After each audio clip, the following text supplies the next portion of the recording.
پەیمانگای عێراق و بە هاوکاری پەرلەمانی عێراق و زانکۆی بەغدا کۆنگرەی گفتوگۆی بەغدایان پاش سەرکەوتن سازدا.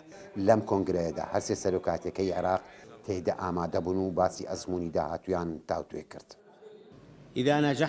ئەگەر سەرکەوتنمان بەدەستێنا بۆ بەرگریکردن لە یەکریزی نیشتیمانیمان و لێبوردن لە نێوان خۆماندا وەکو ئامرازێک لە ئامرازەکانی هێزە سیاسیەکان لە کێبڕکێ و بەدەستێنانی دەستکەوتەکانی هەڵبژاردن لە ڕاستیدا دەستمان بە سەرەتایەکی گرنگ کرد بۆ گەیشتن بەوەی کە دەمانەوێت.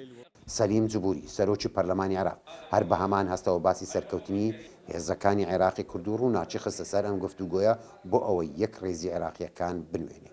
دور آخر ڕۆڵێکی تر کە بەبێت چەند و چوون ڕۆڵێکی پەسەند نەکراوە و ئێستا و لە داهاتووشدا ئەوەی کەمە بەسمە یارمەتیدانی هەندێک لایەنە بۆ ڕێکخراوە و لایەنە تیرۆریستیەکان و ئاسانکاری و بیانوهێنانەوە بۆ یارمەتیدانیان بە هەموو شێوەیەک.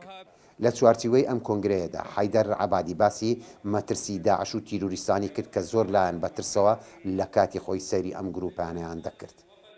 إن أكثر ما يثير استغرابنا ئەوەی زۆرتر سەرنجمان ڕای دەکێشی ئەوەیە ترسی هەندی لایەن لە عێراقی پاش داعش و ئەمە ڕاستیەکە کە جگای سەرزۆرمانە.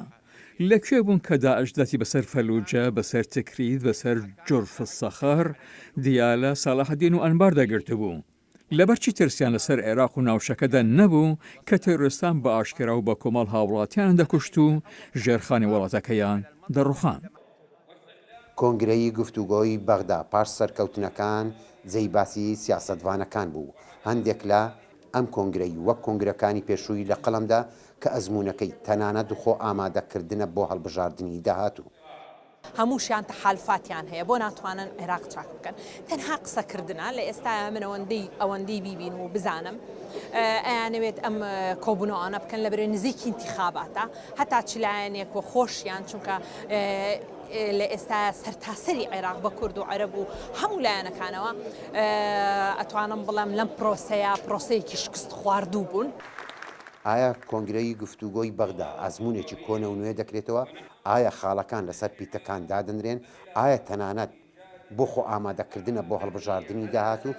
گشتم پرسیارانە پاش کۆتایی هاتن بە داعش وەڵام دەدرێنەوە.